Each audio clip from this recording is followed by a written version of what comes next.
มากเลยเดี๋ยวพ่อจะพาน้องมาร์ควิ่งเล่นนะแล้วก็จะพาไปเล่นของเล่นตรงนู้นด้วยนะน้องมาร์คเราไปเล่นกันสิเฮ้ยแต่น้องมาร์คก่อนได้ยินไหมว่าเสียงอะไรข้างบนน่ะเป็นเสียงตัวอะไรบินน่ะเราไปดูกันเลยเสียงอะไร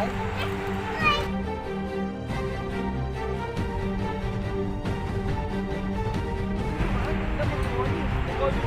เฮ้ยดีนะตัวนี้วิ่งเฮ้ยเราขี่รถหนีกันเถอะน้องมาร์คมังกรตามเรามาเต็มเลยเฮ้ยมาร์คนี่มันหัวหน้ามันนี่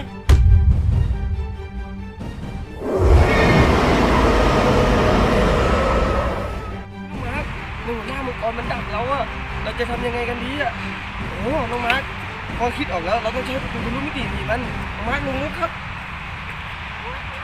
ประตูทะลุมิติมาไปกับพ่อนะ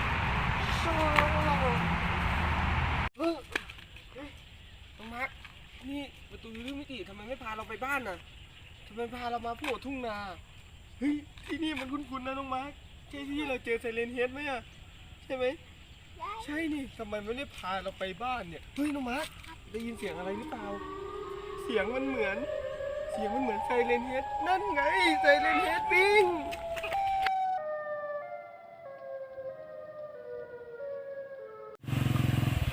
น้องมาร์คเราไปต่อกันไม่ได้แล้วอ่ะไดโนเสาร์กำลัง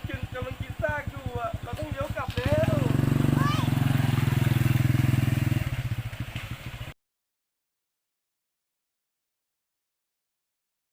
มันอะไรอ่ะน้องมาร์คเมื่อกี้ก็ไปเจอไซเลนเฮดเจอไดโนเสาร์แล้วก็เจอมังกรตอนนี้มาเจอก็อดซิลล่าอีกแล้ววันนี้มันซวยจริงๆเลย